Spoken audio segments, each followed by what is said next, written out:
ser agradecidos, lo poderoso que es el poder de nuestras palabras cuando nosotros a través de nuestra palabra, a través de de lo que nosotros expresamos, podemos expresar vida, podemos expresar bendición, pero también con nuestra boca podemos expresar maldición, podemos expresar muerte, podemos expresar incredulidad, podemos expresar duda.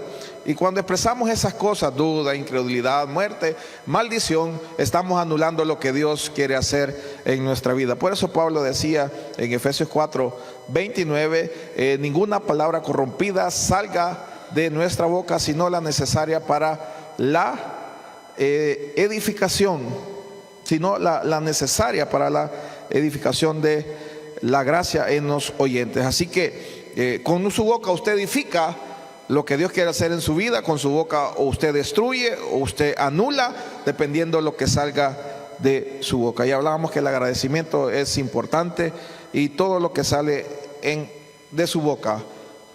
Pastor, cuando me pagan y cuando no le pagan, cuando tiene y cuando no tiene, cuando está enfermo y cuando está con salud, cuando le va bien y cuando no le va tan bien, en las buenas y en las peores, tenemos nosotros que expresar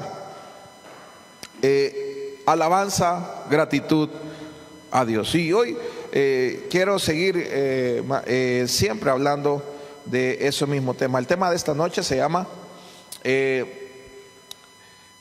el tema de esta noche es dando gracias por tan poco. Dando gracias tan poco. Entonces quiero que me acompañe el Evangelio de San Juan, capítulo 6. Vamos a leer una porción muy conocida, es la alimentación de los 5,000. San Juan, capítulo 6, verso 1 en adelante, hasta el 13. San Juan, capítulo 6, verso 1 al 13. Dice la palabra del Señor: después de esto, Jesús fue al otro lado del mar de Galilea, el de Tiberias. Bien, yo quiero aprovechar aquí, siempre en este versículo, dice después de esto. Cuando la palabra de Dios dice después de esto, o después de estas cosas, siempre la palabra de Dios quiere notar que hay algo significativo que se relaciona con el capítulo anterior. ¿Me puede captar eso? Cuando la palabra de Dios dice después de esto, quiere decir que hay algo que usted debería ir a indagar, que usted debería ir a escudriñar, que usted debería ir a estudiar. Entonces, después de esto, ¿qué fue después de esto? ¿Qué pasó después de esto? Entonces, si usted puede ver en su Biblia, en el capítulo 5, habla acerca del paralítico de Betesda. ¿Por qué digo esto? Porque muchas veces leemos la palabra y la leemos después de esto, pero ese capítulo nos manda al capítulo anterior y nos manda a leer acerca del paralítico de Betesda. Recuerda el paralítico que tenía 38 años de estar esperando en el estanque, y cada vez que el agua se movía, el que ingresaba primero recibía sanidad. Bueno, a eso nos lleva. ¿Qué acababa de pasar? Que el Señor Jesús, diga Jesús, nombre sin igual. Mire, es poderoso el nombre de Jesús. Y yo quiero que usted lo pueda abrazar en su corazón, porque lo que cantamos tiene que tener sentido para nosotros. Lo que cantamos tiene que cobrar vida en nosotros. Por eso cuando usted ora y clama, cuando usted pronuncia ese nombre, algo tiene que pasar en nuestro ser. Entonces, acababa de ser sanado el paralítico que tenía 38 años de estar enfermo. En el capítulo 5, verso 2, dice: le seguía gran multitud porque veía las señales que hacía en los enfermos. Entonces subió Jesús a un monte y se sentó ahí con sus discípulos. Entonces, vamos a ver, este relato bíblico que hoy estamos compartiendo tiene una respuesta profunda para todas las necesidades de nuestra vida, y nos enseña cómo Dios provee. Dígale al que está a la par suya: Dios provee. Ay, Dios mío, Dios provee. No, o sea, estamos hablando de fe, estamos hablando de hablar vida, estamos hablando de hablar bendición, estamos hablando, bueno, entonces Dios provee. Entonces, no importa si es una necesidad financiera, no importa si es una necesidad en el matrimonio, una necesidad emocional, una necesidad de paternidad o una necesidad física que podamos tener, Dios nos muestra que Él provee. Entonces, la lectura nos enseña la forma del mundo, cómo provee el mundo, y también cómo la forma de Dios, cómo Él provee. Verso 4: y estaba cerca la Pascua, la fiesta de los judíos. 5: cuando alzó Jesús los ojos, vio que había venido a Él gran multitud, y dijo a Felipe, diga Felipe, ¿de dónde? Dijo a Felipe, ¿de dónde compraremos pan para que coman estos? Pero esto decía, ¿quién? Jesús, para probarle, porque Él sabía lo que había de hacer. Dígale, Jesús sabe lo que Él tiene que hacer.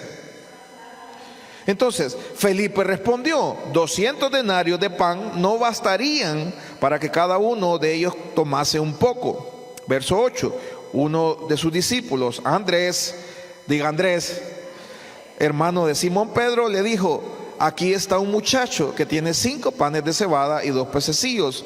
Mas, ¿qué es esto para tantos? 10: entonces Jesús dijo, haced recostar la gente, y había mucha hierba en aquel lugar, y se recostaron como un número de 5,000 varones. 11: y tomó Jesús aquellos panes, y habiendo dado, los repartió entre los discípulos, y los discípulos entre los que estaban recostados. Asimismo de los peces, ¿cuánto querían? Y cuando se hubo saciado, dijo a sus discípulos, recoged los pedazos que sobraron para que no se pierda nada. Recogieron pues y llenaron 12 cestas de pedazos de los 5 panes de cebada que sobraron a los que habían comido. Padre, en el nombre de Jesús, esta noche ponemos este tiempo en tus manos. Padre, hay una necesidad, Señor, en nuestro ser, Señor, de apegarnos y acercarnos a ti. Padre, tu palabra, Señor, puede cambiar, puede romper cualquier escenario, cualquier situación difícil, cualquier circunstancia, Señor, en nuestra vida. Señor, hoy clamamos en el nombre que está por encima de cualquier otro nombre. No hay otro nombre, Señor, en la tierra ni en los cielos dado a los hombres, en que nosotros podamos ser salvos, podamos ser sanos, podamos ser proveídos, podamos ser librados, Señor, que es en el nombre de Jesús. Y en el nombre de Jesús ponemos este tiempo en tus manos para que usted sea hablando, Señor, a través de su servidor, Señor, y oro para que toda humanidad, para que todo lo mío, Señor, pueda ser anulado, para que sea lo tuyo, Señor, expresado a través de mi boca. En el nombre de Jesús, Señor. Amén y amén. Entonces, si usted ve en su Biblia, dice alimentación de 5,000, y abajo entre paréntesis salen tres citas más. ¿Qué significa esto? Que el mismo relato que está escrito en Juan, también lo escribió Mateo. Está en Mateo 14 del 13 al 21. Yo le invito a que usted pueda tener curiosidad y lo lea.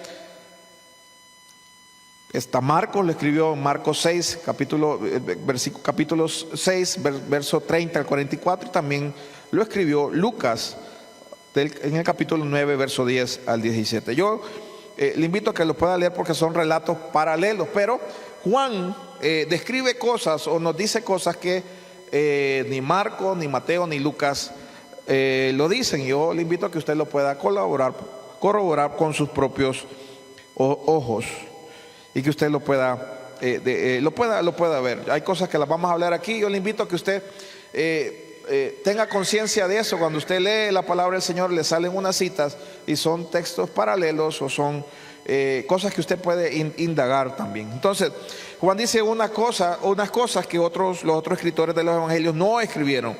Los otros escritores o los otros evangelios tienen otros detalles que pero Juan presenta algunas cosas que los otros no lo hicieron, y los otros evangelios escribieron cosas que Juan no las hizo. Entonces, por eso cada evangelio es único. Por ejemplo, Juan en el versículo 4 menciona la Pascua. Si usted lee los otros relatos, yo le invito a que vaya ahorita en la noche a leerlo, no menciona acerca de la Pascua. Juan sí habla acerca de la Pascua. Los otros relatos hablan de que los discípulos tenían 5 panes y 2 pececitos, pero no dice cómo aparecieron esos 5 panes.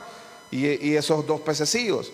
De hecho, Andrés dice, aquí está un muchacho. Los otros evangelios no lo dicen. Entonces, son cosas que cuando leemos detenidamente la palabra, usted la puede ver. Entonces, en ningún otro evangelio, ¿por qué? Vamos a ver, la pregunta es ¿por qué Juan hace mención de la Pascua? ¿Por qué? Vamos a ver, ningún otro evangelio hace mención de la palabra cordero con C mayúscula.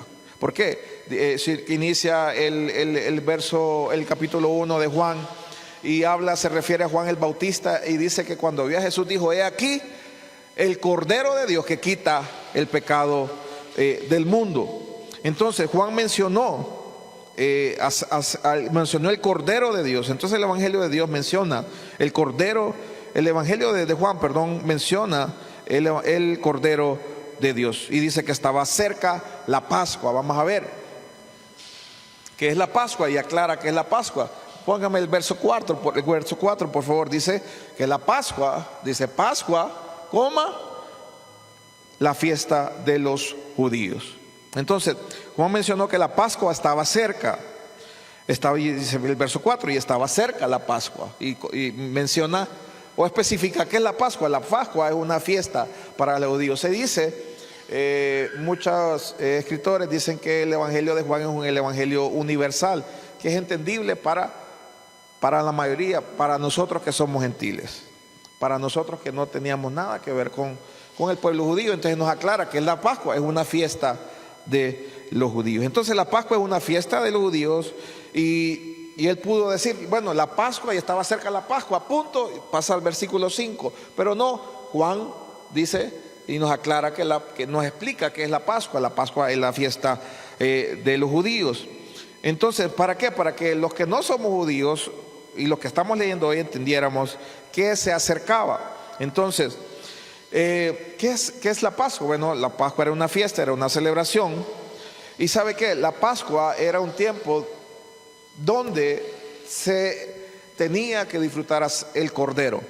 Recuerda la Pascua en Éxodo 12, dice que el Señor le dio una orden a Moisés que le dijera al pueblo que sacrificaran un cordero, que asaran su carne, y que la comieran, y que la sangre, con la sangre del cordero pintaran los dinteles y el marco de la puerta, y que el ángel de la muerte iba a pasar sobre la casa de los que tuvieran la marca de la sangre. Entonces la Pascua era una celebración judía que surge ahí en Éxodo 12, pero ellos que estaban haciendo, mientras el vecino egipcio, mientras los egipcios al otro lado de la ciudad estaban llorando la muerte de su primogénito, los judíos estaban en una celebración, estaban disfrutando del cordero. Entonces, ¿sabe por qué es importante esto? Porque usted y yo tenemos que tomar tiempo para disfrutar el cordero. Y digo esto porque se nos olvida, a veces venimos, servimos al Señor, tenemos nuestras actividades cotidianas y es correcto, pero tenemos que tomar tiempo para disfrutar del cordero. El cordero de Dios que quita el pecado del mundo. Entonces, esa es nuestra Pascua es Jesucristo. Y cuando usted y yo disfrutamos del cordero, de repente o por ende no sé cómo decir, de carambola, vamos a disfrutar ¿de qué? De sanidad en nuestro cuerpo, vamos a disfrutar de provisión, vamos a disfrutar de paz, vamos a disfrutar de todo el don de Dios cuando usted y yo disfrutamos del cordero. Vamos a ver, a veces hay gente que toma esto con una pesadez, ay, otra vez el culto, ay, otra vez, y que la oración, y que otra vez cantar, y porque cantan tanto, entonces vamos a ver, no estamos disfrutando el cordero. Entonces es tiempo que que podamos disfrutar cuántas veces diariamente, todo el día, disfrutar del cordero de Dios, y vamos a experimentar, vamos a descubrir todo el don de Dios a favor de nosotros. El verso 5 dice que Jesús alzó los ojos y que vio una gran multitud, y Jesús le dijo a Felipe: ¿de dónde compraremos pan para que coman estos? Entonces vamos a ver la respuesta del mundo. ¿Cómo vamos a alimentar a una multitud grande? ¿Cuál es la respuesta del mundo? ¿Dónde vamos a comprar pan. La manera del mundo para proveer una necesidad es comprando. Vamos a ver, podríamos creer que para Jesús la respuesta era comprar. Esa es la manera del mundo, pero Jesús no lo iba a hacer de esa manera. Verso 6. Esto decía Jesús para probarle, porque él sabía lo que iba a hacer. 7. Felipe le respondió: 200 denarios de pan. Este fue Felipe. No bastaría para que cada uno de ellos tomase un poco. Vamos a ver. Mire, usted y yo tenemos que tener cuidado con nuestras palabras. Dice Felipe: 200 denarios de pan no bastarían para que cada uno de ellos tomase un poco. Mire, tenemos que tener cuidado con nuestras palabras. ¿A quién le estaba diciendo esto Felipe? A Jesús, el autor y consumador de la fe. Todas las cosas son de Él, por Él y para Él. Todas las cosas por Él subsisten. Entonces, vamos a ver, cuando nosotros, tenemos que tener cuidado con nuestro lenguaje. Tenemos que tener cuidado con nuestras palabras. ¿Cómo se atreve Felipe a decirle a Jesús: le vamos a dar, cómo le vamos a, con 200 denarios para algo, va a ajustar para darle un poquito a esta gente? Tenemos que tener cuidado con nuestras palabras. Y vamos a ver, y esto es una confrontación para cada uno de nosotros, porque muchas veces decimos un poco, o decimos poquito, o no, o muchas veces exageramos y decimos no tengo. Y en función, ¿sabe por qué? Decimos un poco en función de lo que vemos, pero no lo hacemos en función de con quién estamos hablando o a quién nos estamos dirigiendo. Y ¿sabe qué, iglesia? Mucho más, a quién le estamos sirviendo. A veces decimos un poco, pero se nos olvida que al quien le estamos alabando, al quien le estamos sirviendo, a quien le estamos ofreciendo algo, ¿sabe qué? Es el gran yo soy. Él dijo: yo soy el pan de vida, yo soy la puerta, yo soy, y comienza el gran yo soy. Estamos delante del gran yo soy. Entonces Felipe, como lo pasa la mayoría de nosotros, ¿sabe qué? Sucumbió ante lo que él tenía, o ante lo que él miraba. Él decía: 200 denarios es muy poco para alimentar a toda esta multitud. El problema de Felipe era que tenía muy poco. El problema de Felipe es que el recurso que tenía era limitado. Como muchas veces nosotros a veces decimos: ¿cómo se va a hacer esto si no se puede? ¿Cómo se va a hacer esto si no hay? ¿Cómo se va a hacer esto si yo tengo, si lo que yo gano no me ajusta? ¿Cómo voy yo a alcanzar mis sueños? Si yo soy limitado, a veces dicen: soy pobre. ¿Cómo yo voy a soñar algo grande si yo vivo en Lepaera? ¿Cómo yo voy a soñar algo grande si mi familia no es muy reconocida, no vengo de una familia adinerada? Yo quiero que usted me pueda entender, porque muchas veces minimizamos lo que tenemos. Muchas veces minimizamos lo que somos, minimizamos nuestra procedencia, minimizamos lo que Dios nos ha dado. Entonces el problema de Felipe es que él vio lo que tenía y dijo que era muy poco. Entonces a veces miramos la inmensidad de la necesidad para nuestro cuerpo. A veces decimos: bueno, yo ocupo un milagro grande, pero mi salud no está tan bien, es imposible que yo la pueda alcanzar. Entonces, porque ¿sabe cuál es el problema con la enfermedad o con muchas situaciones de las que enfrentamos? ¿Sabe? Miramos constantemente a nuestro alrededor, y si a nuestro alrededor hubo alguien enfermo, ya sea en nuestra familia, ya sea en nuestros mejores amigos, o la gente que normalmente está a nuestro alrededor, y decimos: bueno, mire, ve, aquel comenzó con esos síntomas y mire, cáncer, y se murió. Mire, aquel así terminó, y mire. Entonces muchas veces ante la inmensidad de la necesidad, ante la inmensidad del problema, nosotros sucumbimos, porque nuestro entorno nos marca mucho. Entonces, porque conocemos casos en la familia, porque conocemos el entorno, porque hemos leído. Mire, tenemos un grave problema también. Tenemos un síntoma y mire, usted va al teléfono y se empieza a investigar. Mire, ojalá sí escudriñara la palabra de Dios. Porque va y tengo esto y tengo lo otro y empieza a leer casos, empieza a leer historias, empieza a leer que una mujer en no sé dónde le pasó y encuentra a leer toda la historia de esa mujer y le sabe la vida de esa mujer o aquel hombre. Entonces sucumbimos ante la tremenda necesidad que tenemos y ya sabemos cómo termina, porque esa mujer o ese que estamos viendo o eso que leímos dice cómo termina la cosa y así creemos que vamos a terminar nosotros. Entonces, estamos conscientes de la inmensa necesidad que estamos enfrentando, el tamaño del problema, pero ¿sabe qué? No estamos conscientes de nuestro Dios, no estamos conscientes del tamaño, de la fuerza, del poder de nuestro Dios y aquel al cual nosotros cantamos. Mire, le cantamos, le servimos. Y ¿sabe qué? Tenemos su palabra y constantemente estamos escuchando su palabra. Entonces ese era el problema de Felipe y el problema de muchos de nosotros, que decimos, yo no creo que se pueda hacer esto con tan poco. Yo no creo que pueda pasar algo bueno, yo no creo que pueda suceder algo con tan poco recurso. Entonces aparece el niño de los 5 panes y 2 peces y dice Andrés, ¿qué es esto para tantos?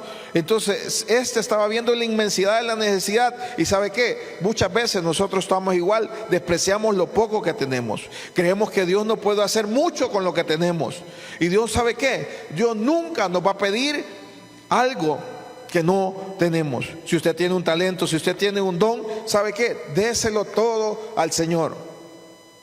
Verso 8.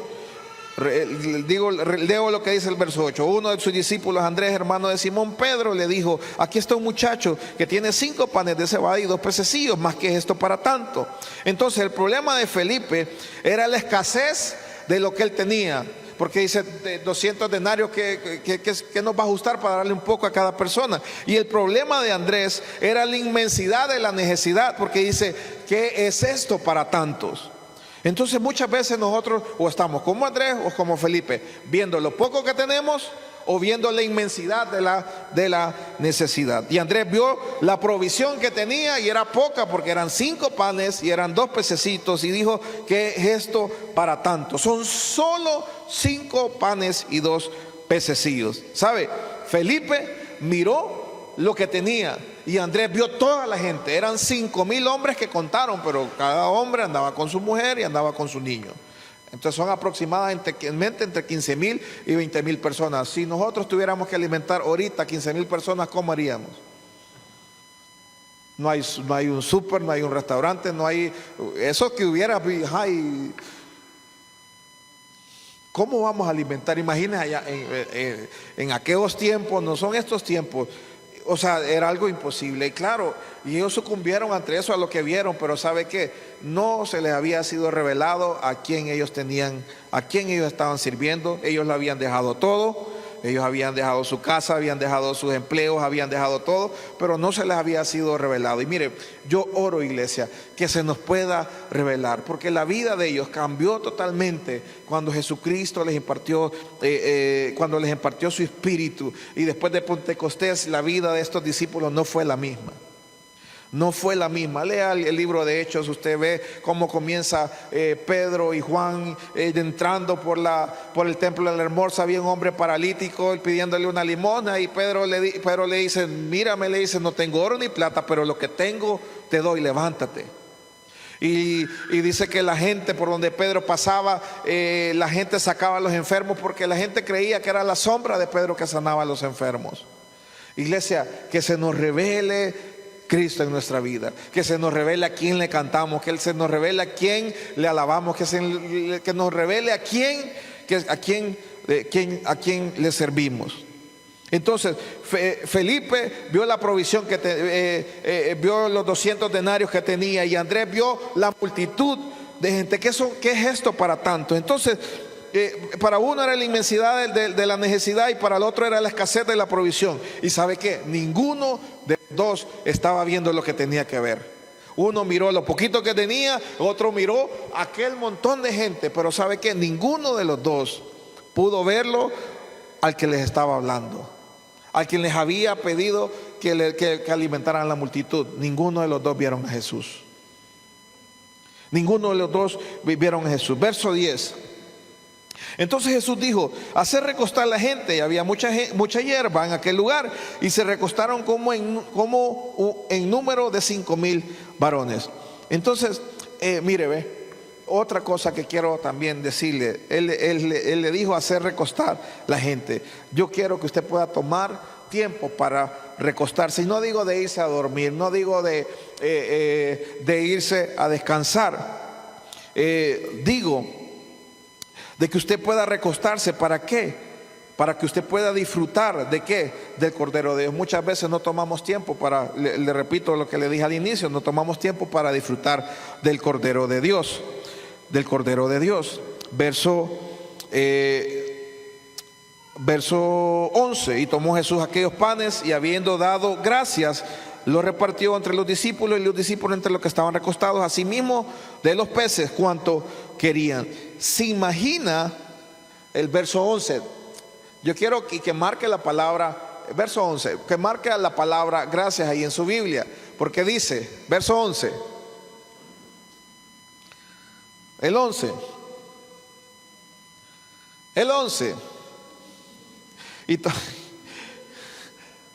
ok, ahí estamos. Y tomó Jesús aquellos panes. ¿Cuántos panes eran? 5. Y habiendo dado, subraya la palabra, enmárquela.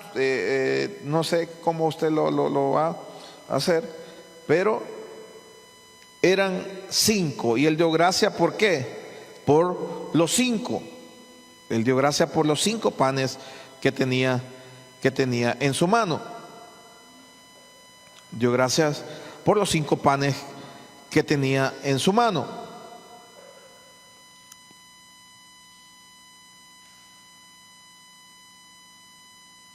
Entonces se imagina al creador de los cielos y la tierra, al dueño del oro y la plata, a aquel que todo lo puede, dando gracias por algo tan poco. Usted podrá imaginarse a Jesús dando gracias por algo tan poquito. Mire, muchas veces nosotros nos quejamos del dolor que tenemos en una parte del cuerpo, pero no agradecemos a Dios por el 98% de nuestro cuerpo que está sano.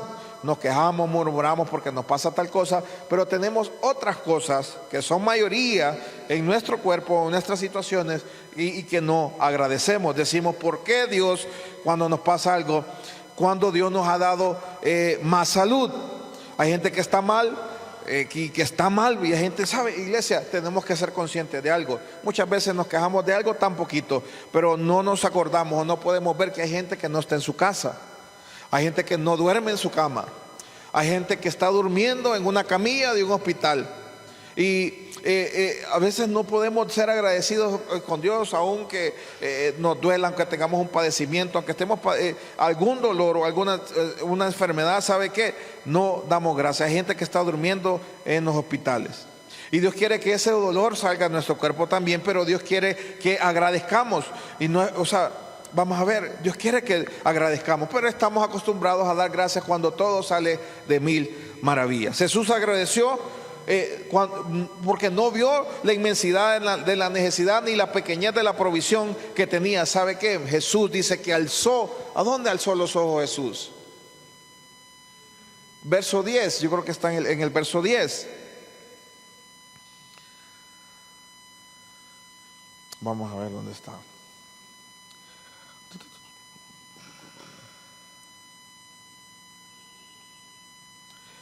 Vamos a ver, está en el verso, bueno, ya lo voy a llevar a eso. Por eso le digo que hay en otro relato, ¿en cuál? El 5, póngame el verso 5. Ok,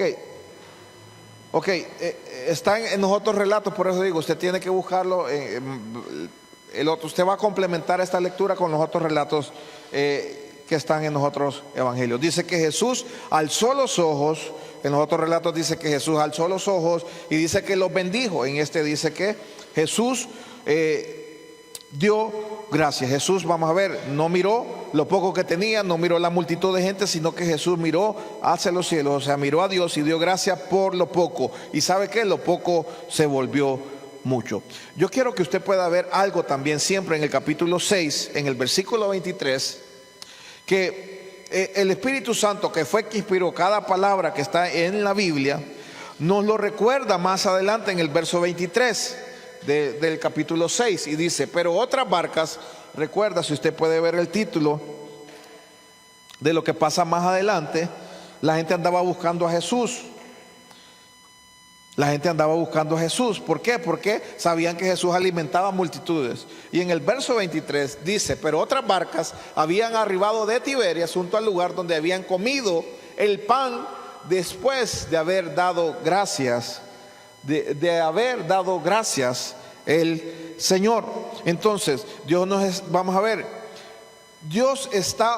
a Dios le plació mucho que Jesús pudiera haber dado gracias por lo poco, que hizo que el Espíritu Santo lo volviera a escribir ahí en ese mismo versículo. El milagro pasó, la provisión de la necesidad que tenían, la provisión o el milagro llegó después de haber dado gracias. Pregunta: ¿qué va a pasar después de que nosotros demos gracias por lo que estamos esperando? ¿Qué va a pasar cuando usted, si está enfermo, usted dé gracias por la salud que tiene? Aunque sea poca, usted pueda dar gracias. ¿Qué va a pasar cuando usted dé gracias? Yo le decía el domingo, usted dé gracias porque usted está esperando que se convierta alguien en su familia.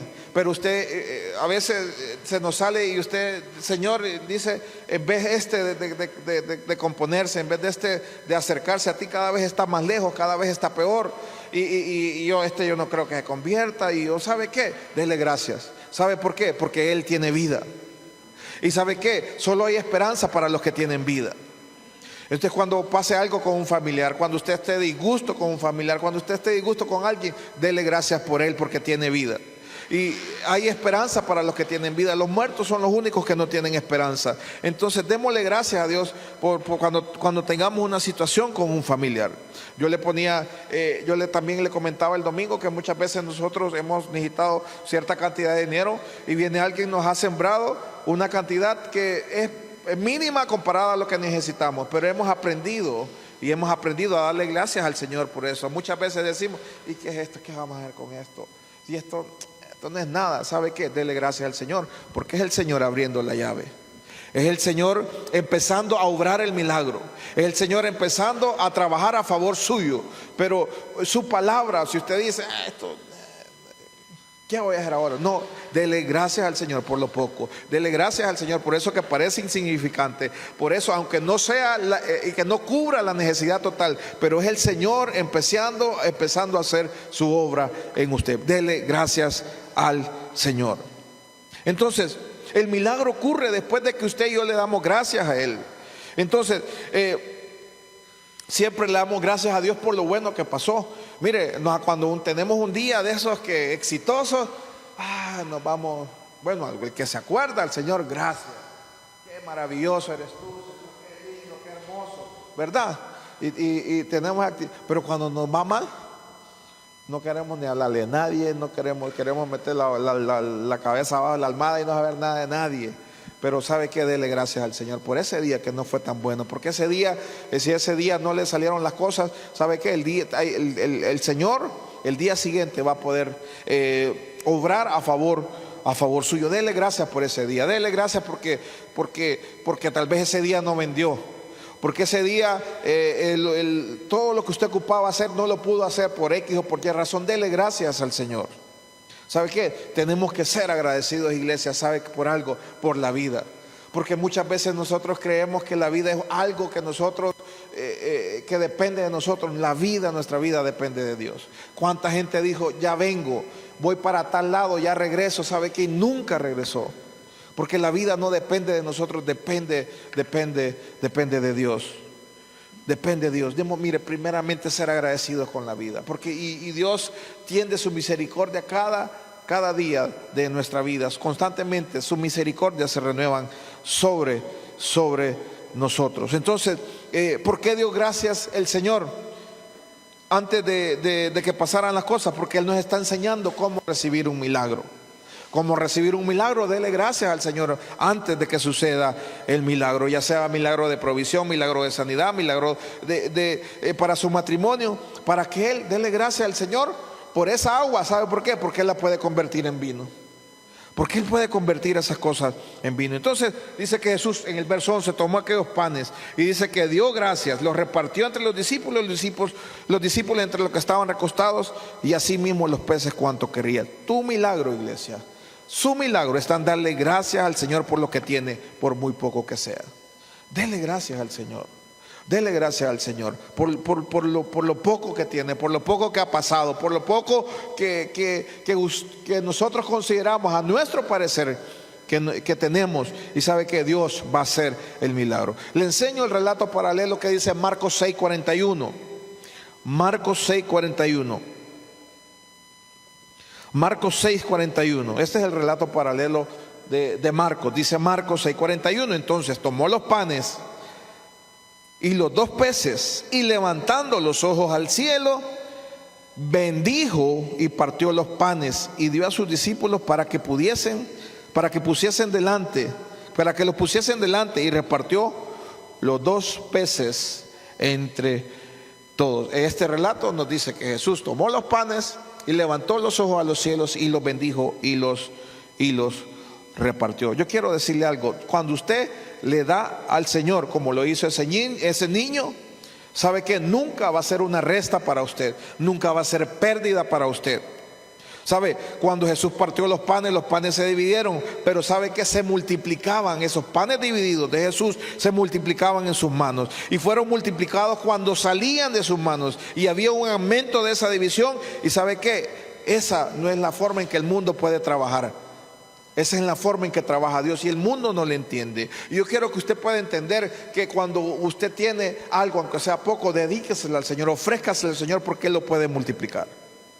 Él lo puede multiplicar. Dios sí lo puede multiplicar. Entonces yo le digo, para los que sirven al Señor, para los que servimos al Señor, darle al Señor su tiempo nunca va a ser una pérdida. Para otros es pérdida. Para otros dicen: pastor, yo no puedo porque tengo mucha deuda. Pastor, yo tengo que aprovechar la temporada. Pastor, yo no puedo. Pastor, yo también tengo que estudiar. Yo también tengo amigos. Y para ellos es pérdida. Pero para usted y para yo que servimos al Señor, nunca va a ser una pérdida. Usted ha experimentado gracia de Dios todos los días de su vida. Todos los días de nuestra vida nosotros experimentamos la gracia de Dios, y cómo nosotros construimos sobre esa gracia, edificamos sobre esa gracia. Pablo en el 4:29 de Efesios dice que a todos se nos fue dada una gracia. Yo le explicaba esto el domingo. Está el hermano fulano y el hermano mengano. El hermano fulano, ¿sabe qué? Recibió la gracia del Señor, pero la vio como cualquier cosa. Pero el hermano mengano abrazó esa gracia. Y yo le digo, cuando Dios nos da su gracia, es como que Dios nos dé cemento, nos dé varilla, nos dé canaleta, nos dé grava, nos dé arena. Y ¿sabe qué? El hermano mengano empezó a edificar y a construir sobre aquello. Pero fulano ahí lo tomó y ahí quedó, y nada, no pasó nada. No pasó nada. Entonces, ¿por qué? Entonces nos preguntamos: pero fulano tiene años de estar en la iglesia, pero no pasa nada. Pero mengano, mira, acaba de llegar a la iglesia.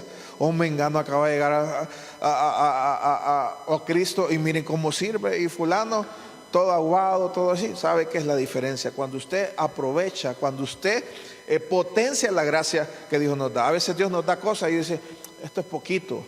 Esto es poquito. ¿Sabe qué? Mengano, ¿sabe qué? Aprovechó esa gracia, y eso que Dios le dio, que parecía poquito, ¿sabe qué? Él lo fue edificando y lo fue acrecentando, lo fue agrandando, lo fue expandiendo.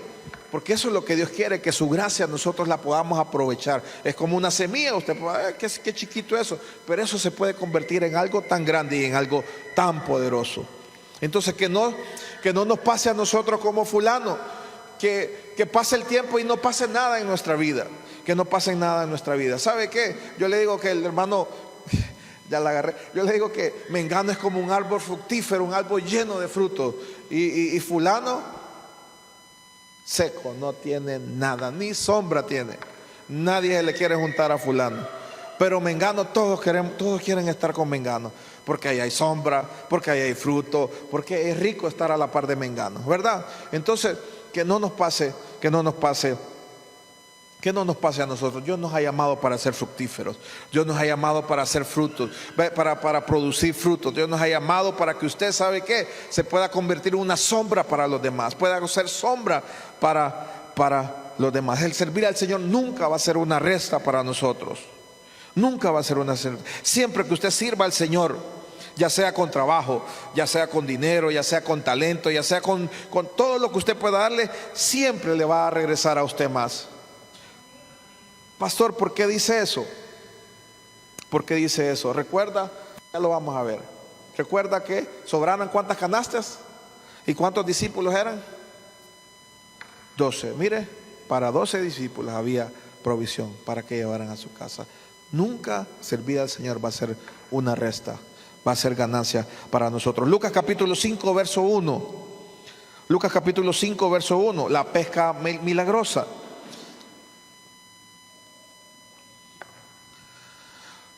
Dice, aconteció que estando Jesús junto al lago de Genezaret, el gentío se agolpaba sobre él para oír la palabra de Dios. Y vio 2 barcas que estaban cerca de la orilla del lago. Y los pescadores, habiendo descendido de ellas, lavaban sus redes. Ok, 3. Y entrando en una de aquellas barcas, la cual era de Simón, o sea de Pedro, el que se convierte en Pedro, le rogó que la apartase de tierra un poco, y sentándose enseñaba desde la barca a la multitud. 4.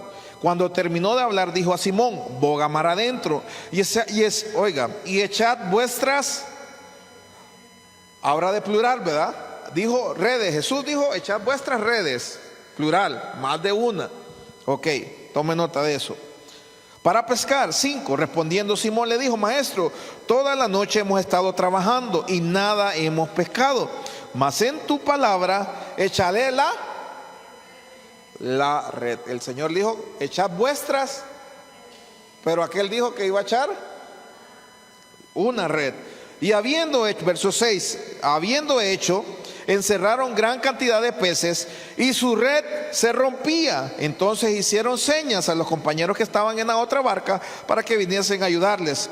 Y vinieron y llenaron ambas barcas de tal manera que se hundía. Vamos a ver, está la barca, están los pescadores, está toda la noche, el mismo lago, el mismo lugar, y sabe que no cayó nada, no pudieron pescar nada. Ellos habían ya lavado las redes.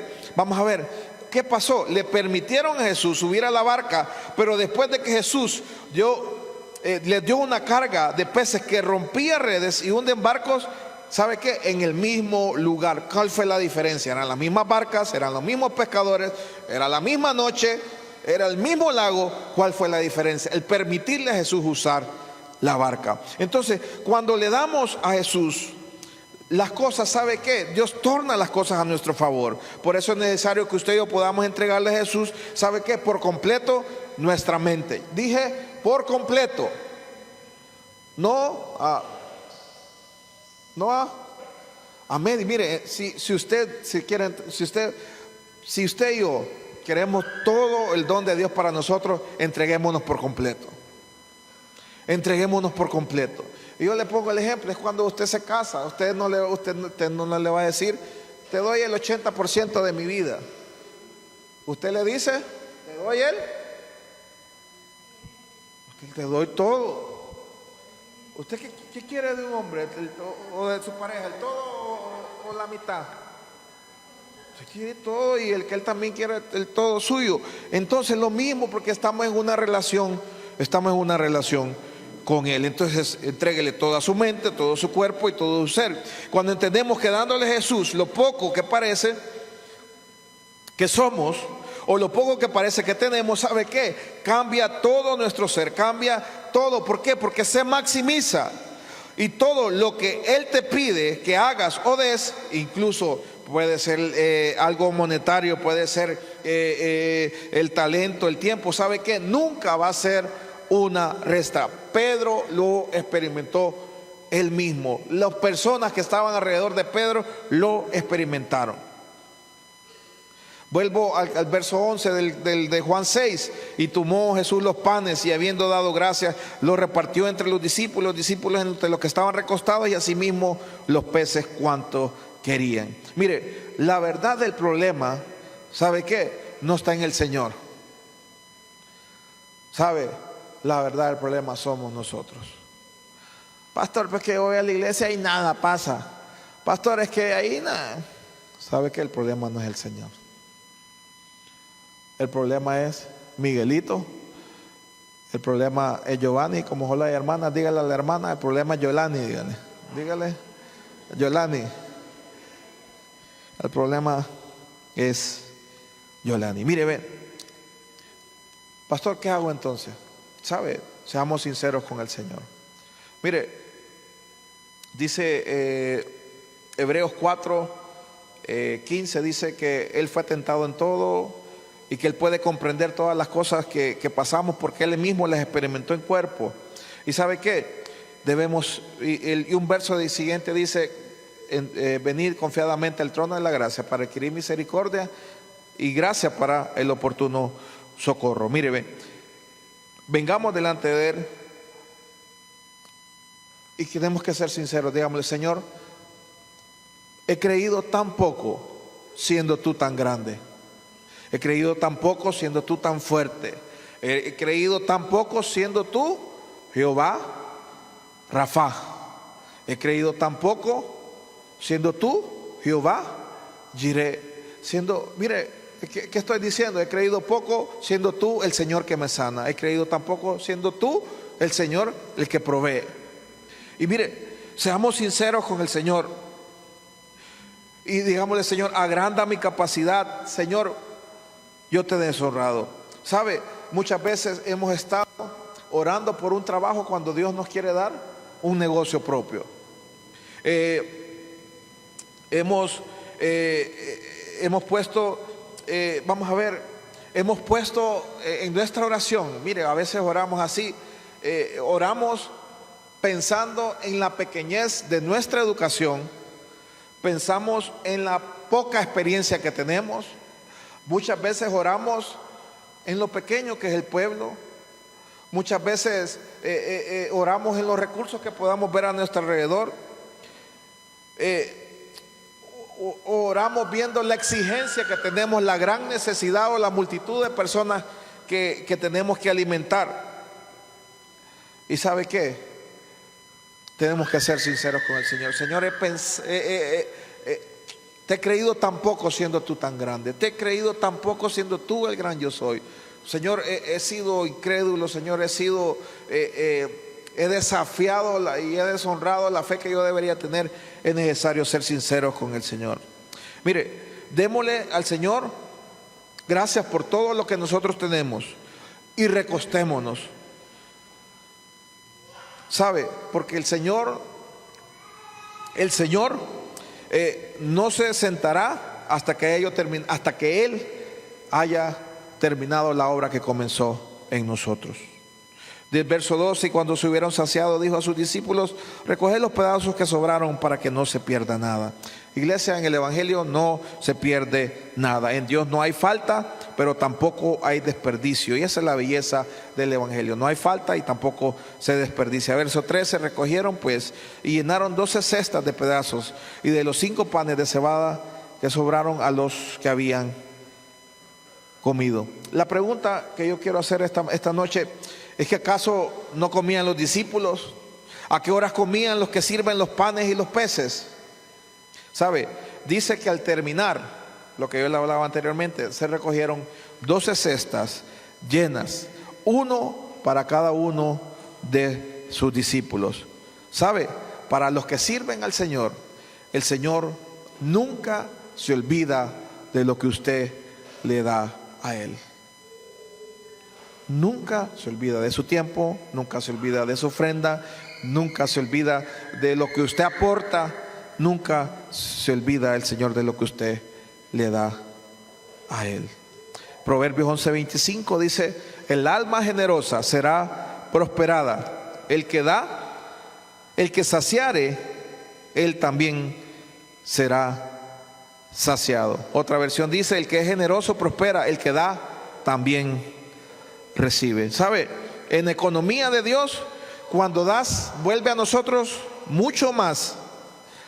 Pregunta: ¿Qué estamos viendo nosotros? ¿Somos como Felipe, que está viendo la provisión poca que tenemos, o la escasa provisión, la poca provisión que tenemos? ¿O somos como Andrés, que está viendo la inmensidad de la necesidad que tenemos que saciar? Muchas veces vemos nuestro cuerpo enfermo, nuestra familia, la situación que estamos atravesando, nuestro estado emocional, lo que sea. ¿Qué estamos viendo? ¿Estamos viendo nosotros mismos?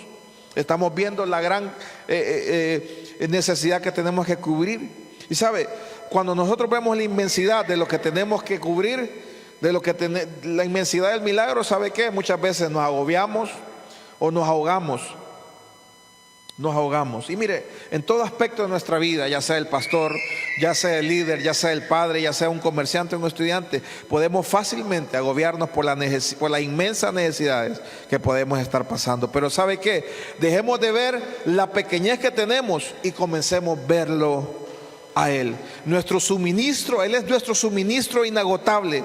Él es el Rey de Reyes y Señor de Señores. Jesús, el Alfa y el Omega, el primero y el último. Juan nos recuerda que todo este suministro de provisión puede fluir porque la Pascua está cerca.